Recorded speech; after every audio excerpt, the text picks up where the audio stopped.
Thank you, Camino Cafino, for the awesome mug. Thank you, Afuera Coffee, for the awesome coffee. Anyways, guys, my name is Sean. I am the founder of Afterwork Fish Club. If this is your first time on this channel, Afterwork Fish Club is pretty much a community-driven club for the guys that work 9 to 5 and try and get on the water whenever they can. What's kind of cool about Afterwork Fish Club is we have the opportunity to talk to and meet a lot of people across the country and honestly the world at this point.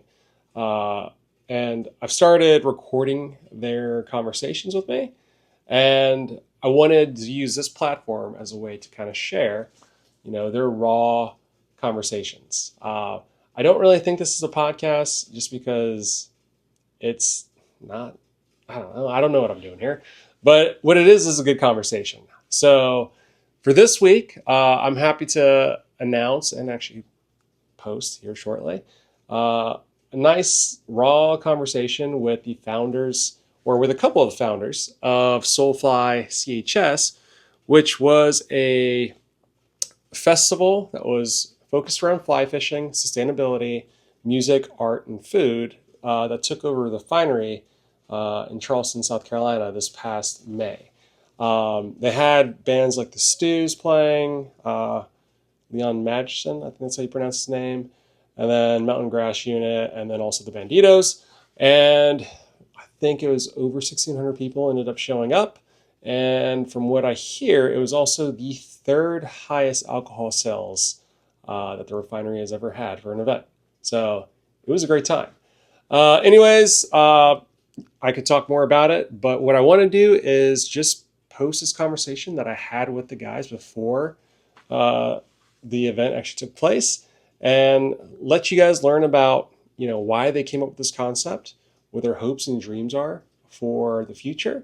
And it's also kind of cool to see, how they were just talking about the unknown because they've never done this before. And to see it actually come to and be a massive success, it's just a cool conversation to kind of see where it all went. Anyways, guys, that's it. Here is the conversation. Hey guys, we're here with the guys from Soul Fly Co. We got Grizz and then Will. They've been working really hard for the last, 6 months? Ooh, gosh, no, year plus. Yeah. And pretty much I'm going to let them talk about the Soul Fly CHS event coming this Saturday and all the fun stuff behind that. So, Will, you take this. So, what is Soul Fly CHS? Thank you very much, Chris. So Soul Fly CHS is kind of our new version of fly fishing events in the U.S. We took a step back at our industry, and we love everybody in it. We love the times we have together, especially on the water and off the water. But looking at, some of our gathering points, some of those community touch points, it felt a little, kind of antiquated. Things felt a little bit old, a little dusty, and we wanted to clean that up a little bit. So Soulfly is our kind of new venture to bring, everyone into the sport. We don't want it to be your grandfather's kind of stuffy pastime. We want it to be something that everyone's invited to. Low ego, low barriers to entry. It's, a platform where it's a fly fishing, music, and art festival, combining awesome local food and bev with really cool people. All of the brands you'd recognize, but in a new way, not just standing behind a booth underneath a tent, spin a wheel, get a prize, bringing them out from that normal zone that they're in, interacting with the crowd, and hopefully, bringing some new people in to the industry that is, we're trying to grow. So that's, at least in my mind. Nailed it. Yeah. No, I think the only other thing that is a big part of everything we do is conservation and advocacy. So, with Soulfly, the lodge, and Will's a partner here for our events, and then my business partner for the lodge is Kyle Schaefer, and everything we do is community first and protect the resource. Those are the two kind of guiding lights that we have, and we're no BS about it. And I think, with this event, when you look at events, you're like, wow, this is definitely not a sustainable thing, right? Or at the moment, it's very tough to be like sustainable in what you're doing. However, we're going to give it a shot. And we partnered up with some folks here, but more so in the bigger picture, Charleston Waterkeeper is our beneficiary nonprofit. When we came down here, and Will lives here, Yep. but I'm from the north. But I've spent a lot of time down here, and I've been in the nonprofit world before. So you can look at a nonprofit, you look at their tax docs, and you can see exactly what they're doing and where they're spending their money. And when we were doing a little research, because we're only going to work with local grassroots nonprofits. The big ones are great; they're doing great work, but they don't need our help right now. The ones that are doing the work on the ground, and you're able to give them a big check, that does a massive difference, right? So you're looking at a bunch of different, and some great organizations here, don't get me wrong, but just Waterkeeper's doing great work. Yeah. And it's awesome to work with them, and I think we're excited to raise a fair amount of money, hopefully, but more so advocacy too. Like, it's conservation doesn't just happen overnight. You have to be educated in a way too that I think is not like hitting you over the head. It's just like, oh wow, I didn't know they did that. Like, that's cool. Like, oh, maybe I'll go sign up and volunteer for a water quality testing day or something. So it's about education, it's about access, and it's about protecting the places that we love, which is this coffee shop. It is. This is Baba's on meeting. Yep. It's Big sponsor. Yeah, thank you. Sponsor. They don't know it. We pay for our coffees. And refills, by the way. Refills. I just want to talk to somebody about that. Anyway, sorry. But yeah, no, the whole idea about what you're doing, with the Charleston community, like, we've seen how much it's growing. Me traveling throughout the Southeast in the last few months, like, it's been the thing people are talking about. So tell me about, like, what's actually going to be at the event, like, what bands are coming, how's it set up, like, when does it start, when does it end? Yeah. Will there be cops there, like, escorting people out if they get too rowdy? Oh, yeah. You don't have to mention that, actually. But yeah, no, tell us, like, what the actual event's going to be. Yeah. Cool. I'll start. I'll do a couple, and then I think we'll start with the music, because that is a big part of this. I think you can probably tell that it costs a lot of money to put this on, and maybe that's why nobody's really kind of done this in this fashion, because you're on the hook for a lot of money, and it is no guarantee that you're going to get that back, and that's scary. But that's starting a business. Like, you got to launch into the void. So, but we weren't like, we're not getting Uncle John's band, and whatever. Isn't that a real band? Never mind. We were like, let's try to get real music, real good music, and names that not only maybe we would know in our little circle, but names that are nationally known. And that way you can pull people that aren't familiar with fly fishing, because they're going to come and see the Stews. So I'll go over. The Stews are our headliner. They are fantastic, from Auburn, Georgia, I believe. Alabama? Alabama. Alabama. Yep. Somewhere. They're In the South. They're from the South. Hope they're watching this. But they have really taken off. I mean, they are. I think they were a college frat band, really, and they're now much more than that, which is really cool. And they have a huge following. So we're excited for them. Honestly, I had never heard of them before this event, but working with Will and Rusty, who Ear for Music, you look at music in a way. Yes, you want good music, but you want music that's going to bring people too, right? I mean, it is a business, and we do have to at least not lose money. So the Stews, we're so excited for. It's going to be a great show. That's from 9 to 10:30 at the Refinery, May 16th. And then their opener is Mountain Grass Unit. So Mountain Grass Unit, I think, is really probably at the top of the up and coming, or maybe what's the next level up and coming? I think they're there. They're there. I think They've made it. But they're young. I mean, and I guess most of the bands are, well, not the first band, they're pretty old. But no, Mountain Grass Unit, they're just, to be honest, I'm not a huge bluegrass guy, right? And I think we were talking about this when we were trying to sign them, and I was like, you got to kind of take your bias out of it, right? Because this isn't an event for us; it's an event for everyone. And so I'm excited for them. I mean, I've watched some videos on them. I'm like, holy cow, they can pluck some strings. So, and then we've got Leon Mageson. So he's a singer-songwriter. I think he's from Jacksonville, Florida. He literally started his career just going to places to fish, and then he would go play music to make some money, right? And now he's going to make music and fishing while he's there. So he's figured it out. Great guy, awesome singer-songwriter. And then I can't remember the fourth band.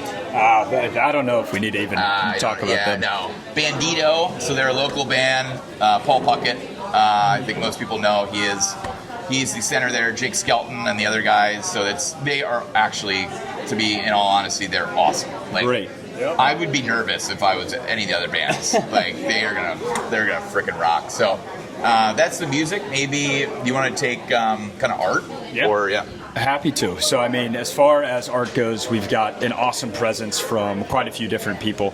Paul Puckett, I mean, has been a huge help with this entire thing. He is, one of the kind of sporting heartbeats of our industry, and especially Charleston. He knows everybody in this town. He walks into a place and somebody knows this guy's name. And so he's just been a massive help for this entire thing, especially for the art piece. So he's going to be one of our artists featured on site, of course, displaying his unbelievable paintings and all those different works. We've got David Danforth, the king of color, another amazing industry guy and just an awesome dude.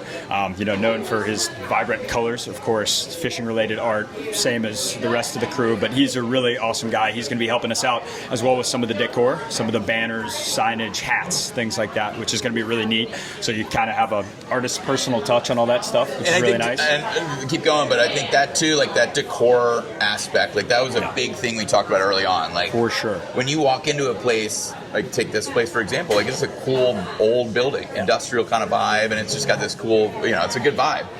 When you go to, like, no offense, but actually take the offense, like a big Live Nation or something like that, it's just this corporate kind of like thing, and there's cool stuff, but you're like, it's not organic. Like, I hope that if you do choose to come, that like you're looking around and you'll maybe just see something small and you're like, that's random. Like, that's not a sponsor, that's just like it's a piece of art.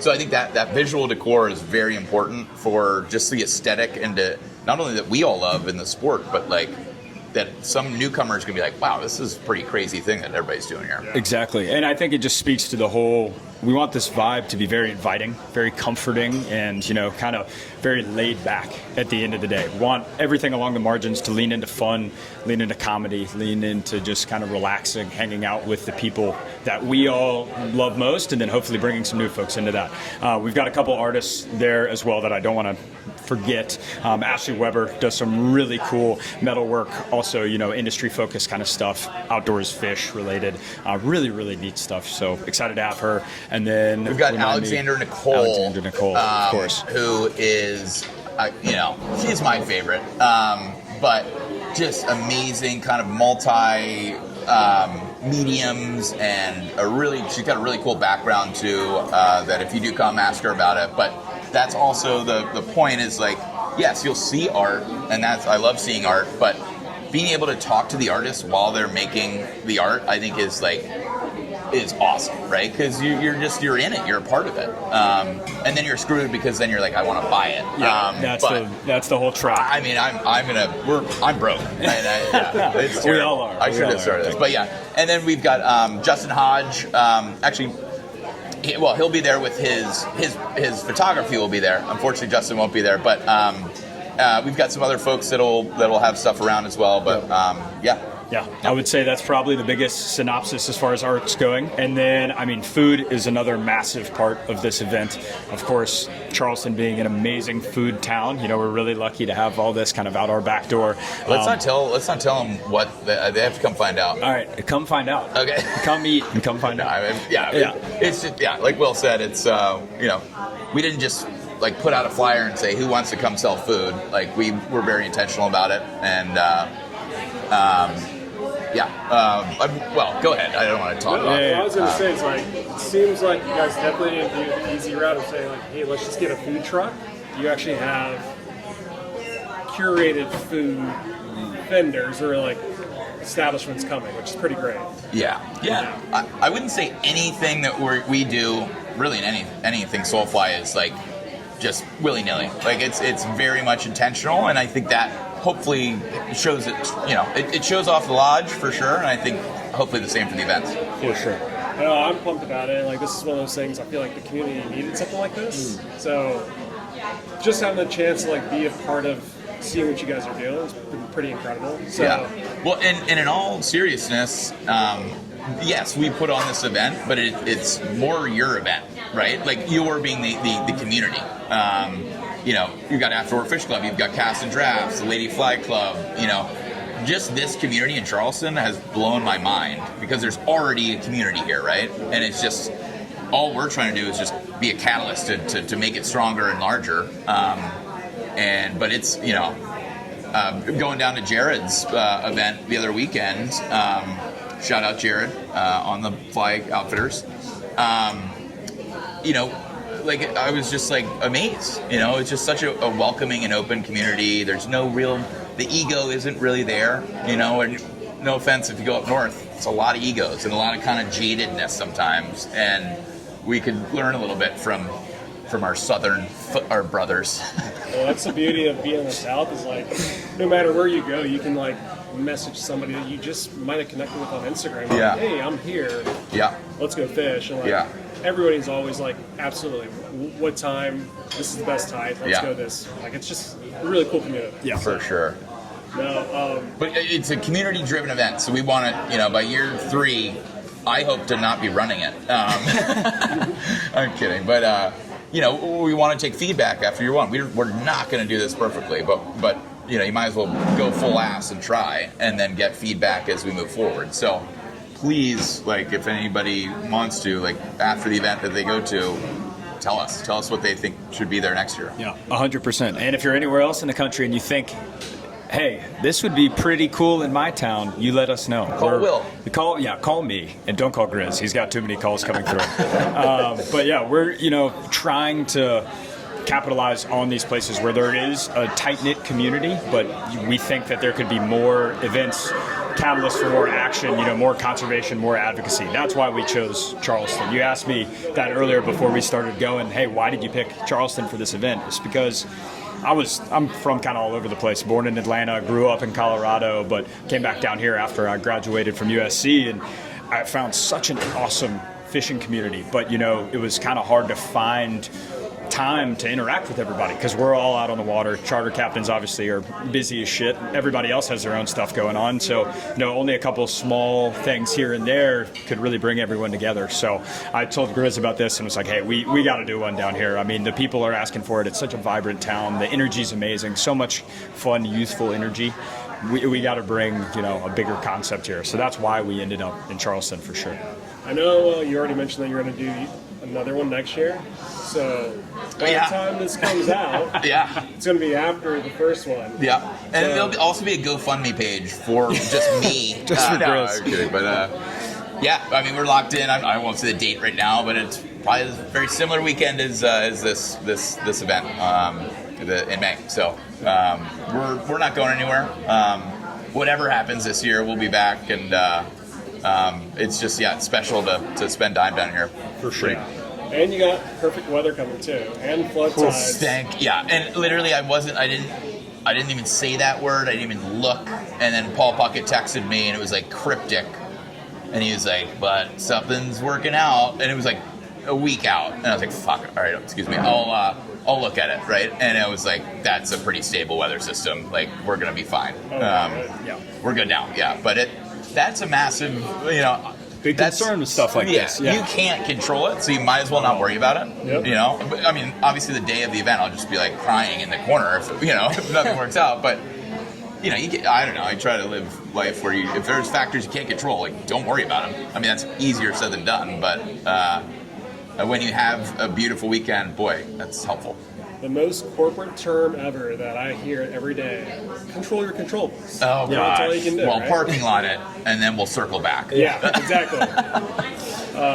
But yeah, that's pretty much it, guys. Yeah. Do you have any more to share about the event? I think the last thing maybe we didn't touch on, and this is sort of a little bit of our secret sauce, is the fly fishing activations. Oh, yeah. So we have, I think, 12, and really I'm not going to go through each one, but these are carnival-style fly fishing games that are some sort of part of fly fishing skill is involved, but us as anglers could do it, and then Joe Schmo off the street can come and do it. So it breaks down the barriers. It's going to be a blast.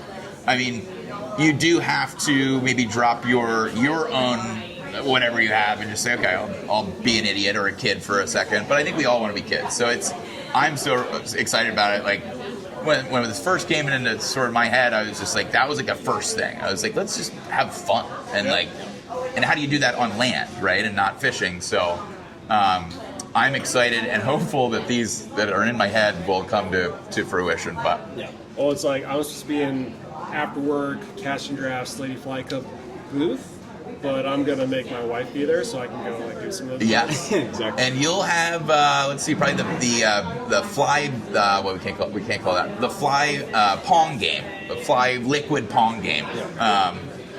So I'm more excited about Gills Gone Wild. Gills Gone Wild is going to be a good one. Yeah.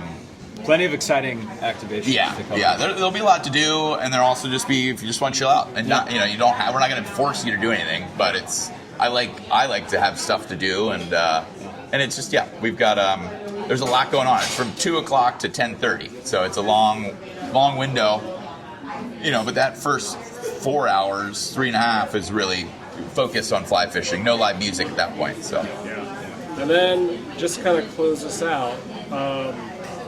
You're coming to the end of this. Like, how do you feel? Because you've been working on this, like you said, for almost a year, time, right? Yeah. You go first. I mean, I can only really speak on what I've been here for. I mean, I live here. I helped lay down a lot of the groundwork for this, and then I kind of left. I went out, did my guide season, and was gone for pretty much 6 months of almost Seychelles useless. in Africa.